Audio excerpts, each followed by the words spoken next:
American and Chinese officials have reached what Treasury Secretary Scott Bessent called a very successful framework for the upcoming Trump-Xi summit. The two-day talks in Malaysia covered agricultural purchases, TikTok, fentanyl, trade and rare earths, with both sides described as constructive and far-reaching. Vice Premier Li Feng led the Chinese delegation, while U.S. Trade Representative Jamieson Greer joined Bessent on the American side.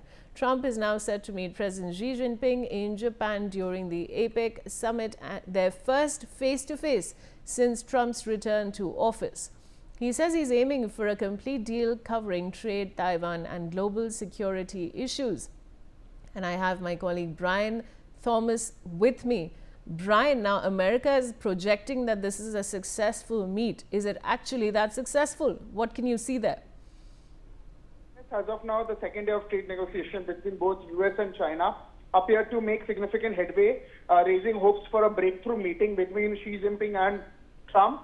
Even not only that, US Trade Representative Jamieson Greer and Treasury Secretary Scott Bessent also met with Chinese Vice President Li Feng on the sidelines of the ASEAN summit in Kuala Lumpur, marking the fifth round of in-person discussions since May. Very importantly, if we talk about the goal itself, the goal of in-person discussions since May, the goal is to diffuse escalating tensions in a trade war that has rattled global markets.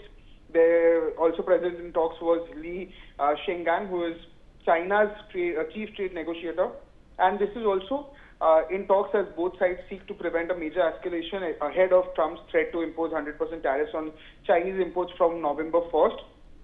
Trump arrived in the Malaysian capital on Sunday, today morning, and this is the first stop of the 5-day Asian tour, which will culminate in a very high level stake face-to-face with Xi Jinping in Seoul.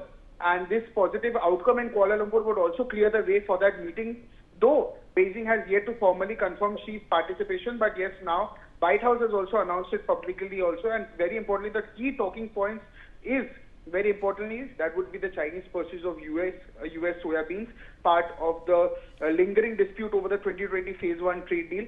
Second would be Taiwan, which Washington continues to support as a self-governing democracy, despite Beijing's claim over the island. And third would be imprisonment of Hong Kong media tycoon Jimmy Lai, seen in Washington as a test of China's human rights record itself. Yes.